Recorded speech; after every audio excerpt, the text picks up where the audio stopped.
Hello friends, good morning, welcome back to my channel. আমি রুমকি আলদার এসেছি তোমাদের জন্য নিয়ে লাইফস্টাইল ব্লগ। আমি সকাল থেকে যা যা করব সব কিছু তোমাদের সঙ্গে তুলে ধরবো, তোমরা দেখতে থাকো। তোমরা সবাই কেমন আছো? আশা করি সবাই ভালো আছো, আমিও খুব ভালো আছি।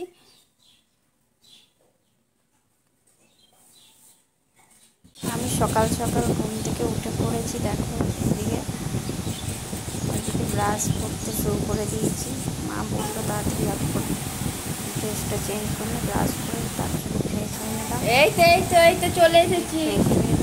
এসে করে ছেলে খেলছে, তারপর কতগুলো বিছানা ছিল ওগুলো গোছাগুছি করবো, তার জন্য বাবুকে বলে নিলাম। বাবু ফোনের মধ্যে খেলছে, শুয়ে দিয়েছি, কি সুন্দর খেলা করছে। তারপরে ভাবলাম ওর ব্ল্যাঙ্কেটগুলো রাত্রে গরমের মধ্যে উপরে শুয়েছিলাম, তো ব্ল্যাঙ্কেট বের করেছিলাম যাতে না বাবু ঠান্ডা লেগে যায়, তার জন্য এখন বাবু করে সব বিছানা কাঁথাগুলো ভাঁজ করে নিচ্ছি। ভাঁজ করে রেখে দিচ্ছি, বিছানাটা আগেই গোছানো হয়ে গেছে, তা ভাঁজ করে নিচ্ছি সব।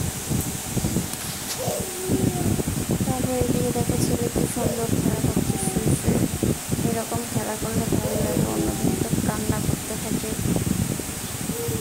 এখন খুব মা চিনেছে, আমাকে কিন্তু ছাড়তেই চায় না, অন্য কারো কাছে দিয়ে আসলেও কান্না করবে। আমি যদি থাকি আমার সঙ্গে খেলা করবে, আমার কাছেই করবে না। আমারও আমি একটু টাইম পাই না যে একটু আমার আরও কিছু কাজ থাকে, সেটা আমি সেরে আসবো যখন, সেটাও পাই না। যদি কেউ নেয় তাড়াতাড়ির মধ্যে তখন যা পাই করে নিই, বা শান্ত থাকতে খেলা করলে এরকম তখনই সব কিছু করে নিই। দেখো কি সুন্দর খেলা করছে।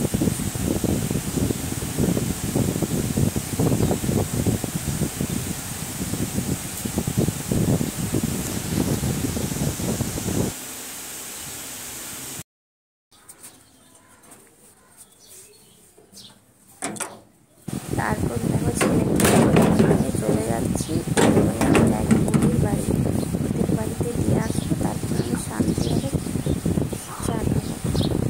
প্রচুর বিরক্ত করে আমি যখন কিছু খাবার খাই বা চা খাবো, ভাবি খুব কান্না করে যেমন খেতে দেবে না, তার জন্য ওদের বাড়িতে দিয়ে আসবো। বৌদির বাড়িতে আমি দিয়ে আসবো, ছোটো ছোটো ভাই গেছে, ওরা নেবে। তারপর আমি মিক্স করে চাটা খাবো।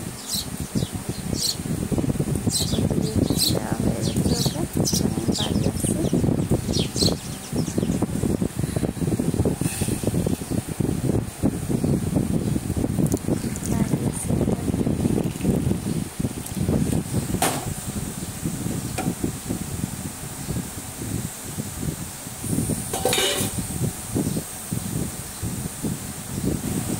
তারপর এখানে দেখো আমি চা গরম করে নিচ্ছি। চা না গরম হলে চা খেতে একেবারেই ভালো লাগে না, তার জন্য চা ফার্স্টে গরম করে দিলাম, তারপর চা নিয়ে বসে পড়বো খেতে।